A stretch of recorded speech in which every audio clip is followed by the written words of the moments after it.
बिस्मिल्लाहिर्रहमानिर्रहीम। सबसे पहले मैंने बाउल के अंदर 2 कप मैदा यानी ऑल पर्पस फ्लोर डाल दिया। मैदे को अच्छे तरीके से छान कर मैंने बाउल के अंदर डाल दिया। अब इसके अंदर मैं डालूँगी 1 बड़ा चम्मच खाने वाला घी का डालूँगी।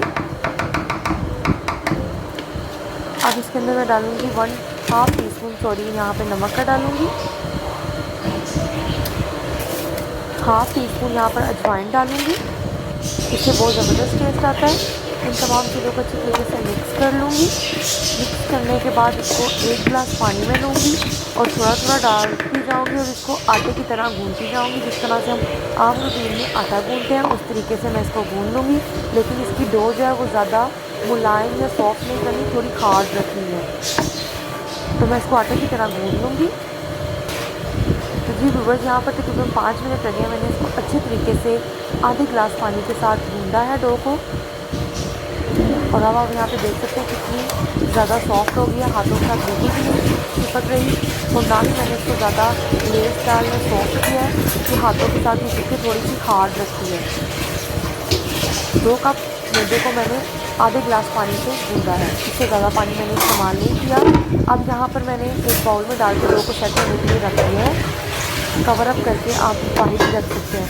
तो डो तो हमने सेट होने के लिए रख दिया है। अब हम यहाँ पे स्टफिंग रेडी करेंगे। आधा किलो बॉयल आलू है। मैं इसके अंदर मैं डालूँगी 1/2 टीस्पून साबुत धनिया खुश्क, 1/2 टीस्पून सूखा धनिया का पाउडर, 1/2 टीस्पून लाल मिर्च का पाउडर, 1/2 टीस्पून काली मिर्च का पाउडर। अब यहाँ पर मैं डालूँगी 1 चुटकी कुटी हुई लाल मिर्च यानी जरा मिर्च जिसे हम कहते हैं। 1 टीस्पून यहाँ पर मैंने नमक का शामिल कर दिया है। अब 1/2 टीस्पून यहाँ पर मैं साबुत सफ़ेद जीरा डालूँगी और 1/2 टीस्पून गरम मसाला पाउडर डालूँगी। तमाम चीज़ों को अच्छे तरीके से मैं मिक्स कर लूँगी। मिक्स करने के बाद लास्ट इंग्रेडिएंट जो है वो है खुश्क धनिया, ताज़ा हरा धनिया है, वो मैं डालूँगी। इसे मैंने धो कर रख लिया था और अब अच्छे तरीके से मिक्सिंग कर दूँगी। तो स्टफिंग हमारी रेडी हो गई है।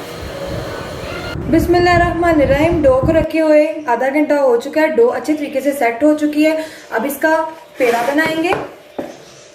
देखिए,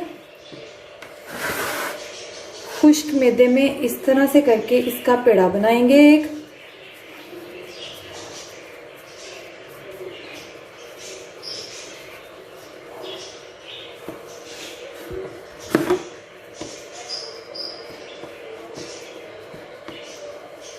अब इसको बेलन की मदद से बेल लेंगे। ये देखिए, इसको बेलन की मदद से सारा बेल लेंगे।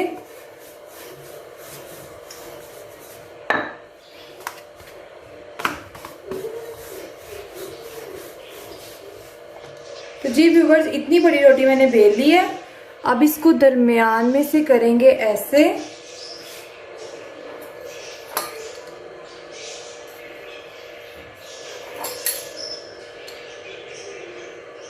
ये देखें, ऑपोजिट आपने रखकर इसके लगाने हैं। फिर हम इसको करेंगे ऐसे। ये देखें,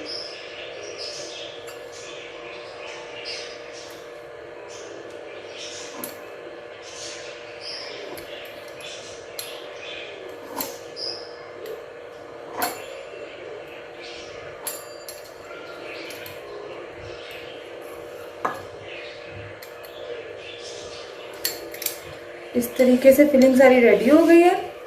अब इसके ऊपर रखेंगे फिलिंग। अब एक एक चम्मच लेंगे फिलिंग ये जो तैयार की है, ये देखें इस तरह से, और इसको करते जाएंगे ऐसे। थोड़ी दरमियान में रखेंगे इस तरह से, इसको इसके ऊपर करेंगे। ये देखें,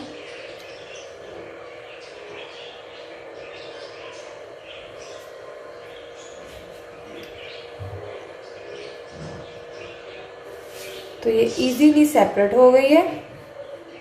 तो ये देखिए रेडी हो गया। इसी तरीके से मैं सबको फोल्डिंग करती जाऊंगी और निकालती जाऊंगी और साइड पर रखती जाऊंगी। तो करके मैं आपको तो जी व्यूवर्स, ऑयल अच्छे तरीके से गर्म हो चुका है। ऑयल गर्म करने के बाद मैंने फ्लेम नीचे से मीडियम कर दिया है। अब सारे रोलिंग समोसा मैं डाल दूंगी और अब इनको तकरीबन